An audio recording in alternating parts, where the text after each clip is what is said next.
I think I had enough business acumen. I know I had enough business acumen. He's not a man of second chances. He doesn't fake respect. When Jack Nicholson hates someone, you feel it. And he never forgets a name. It is the toughest thing to do, I suppose. For 6 decades, Nicholson ran on instinct. He didn't need scripts to spot fake, didn't need rehearsals to know who didn't belong.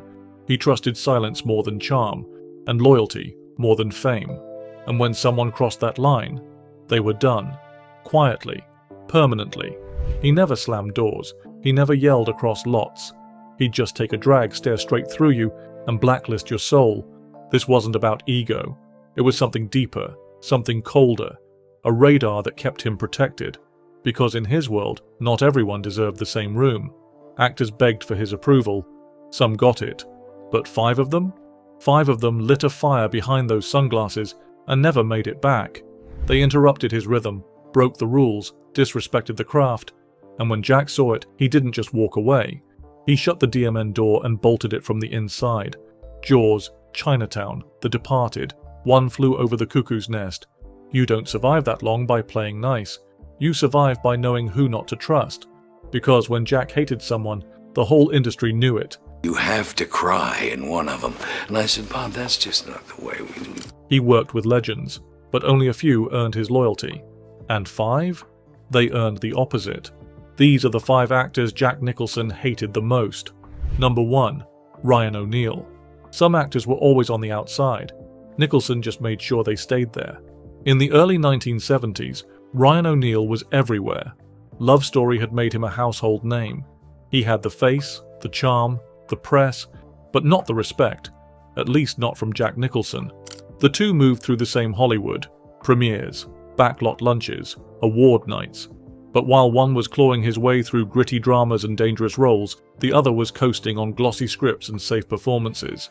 Nicholson once said, "There's a difference between being talented and being lucky. One runs out." That wasn't just a throwaway line. People close to Nicholson say he made it clear. O'Neal wasn't an actor he could take seriously. He didn't like his energy, didn't like his attitude, and didn't like what he brought to a set. They were almost cast together once. A tense military drama, with 2 leads on opposite sides.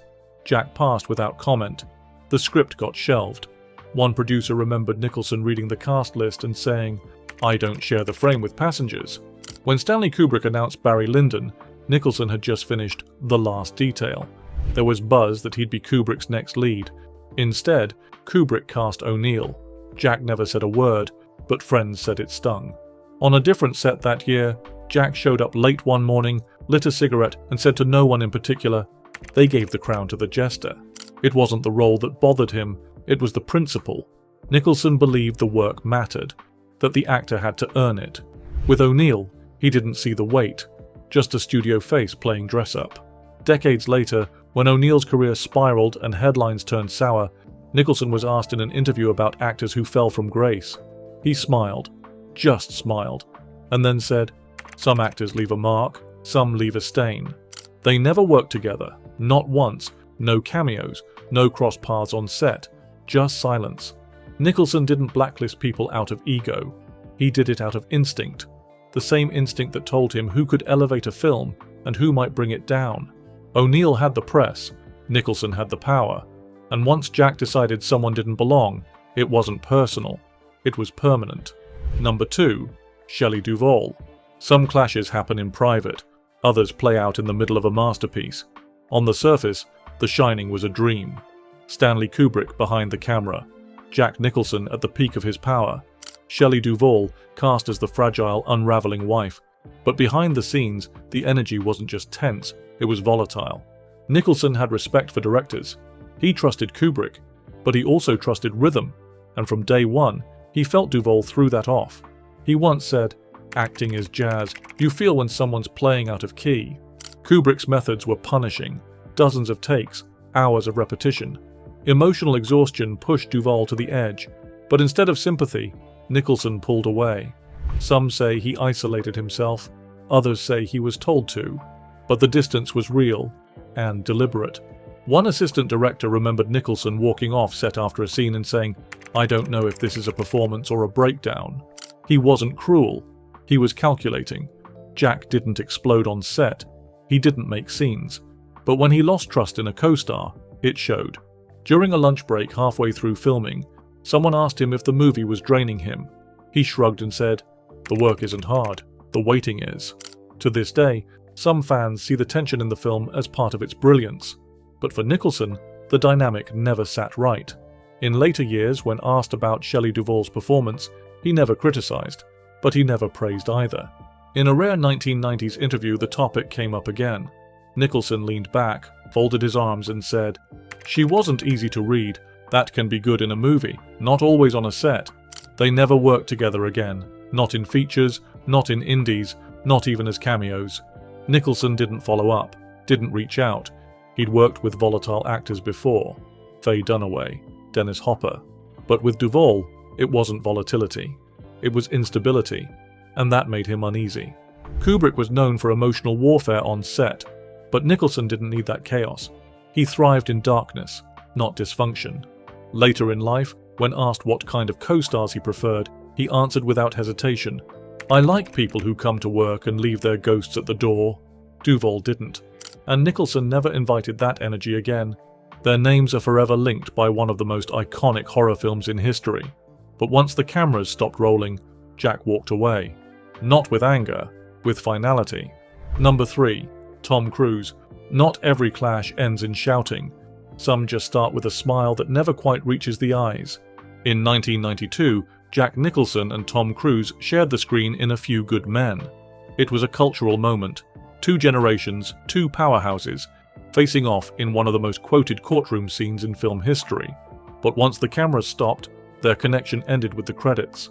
Cruise came in polished, focused, rehearsed, and that's what rubbed Jack the wrong way. Nicholson had always respected instinct. Cruise came in with calculation. His work was mechanical, fast, clean, bulletproof. But Jack preferred mess, imperfection. He believed emotion couldn't be prepped in a mirror. One producer remembered the difference in their approach on set. Jack needed a mood, Cruise needed a schedule. On the outside, there was no drama. Cruise was deferential. Nicholson was professional. But insiders say Jack wasn't impressed. During downtime on set, Cruise would often rehearse alone, running lines, tweaking timing, adjusting his energy. Jack rarely watched. One crew member recalled him walking past and saying, "You can't choreograph soul." The courtroom scene was filmed over 3 days. Nicholson was only required to be on set for one. He showed up for all 3, not because he had to, but because he wanted to watch Cruise work, or rather, study him. After one take, Nicholson reportedly turned to director Rob Reiner and said, "He's got it all, but he's missing gravity." It wasn't an insult.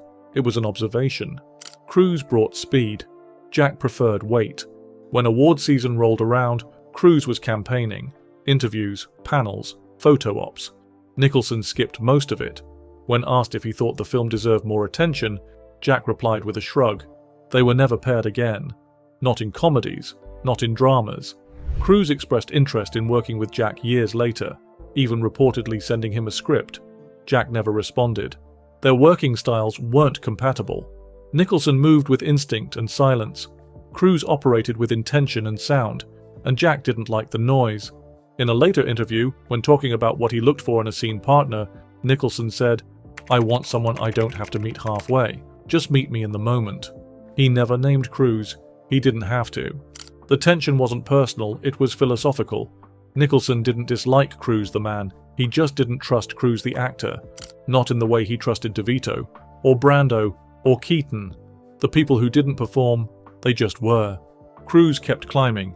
More blockbusters, more stunts, more spotlight. Nicholson stayed quiet. They shared one of the most iconic scenes in modern cinema, and walked away like strangers. Number 4. Meryl Streep. Some rivalries are loud, others are just two greats keeping their distance. Jack Nicholson and Meryl Streep only worked together once, in Heartburn, 1986. Two Oscar winners, two forces of nature. But from the beginning, they weren't aligned.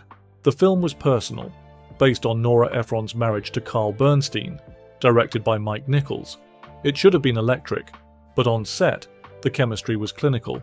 Streep was precise. Nicholson was unpredictable, and neither one adjusted. They didn't argue. They didn't clash. but they didn't connect. One crew member recalled, "It was like watching two different movies being filmed in the same room." Streep came in with control.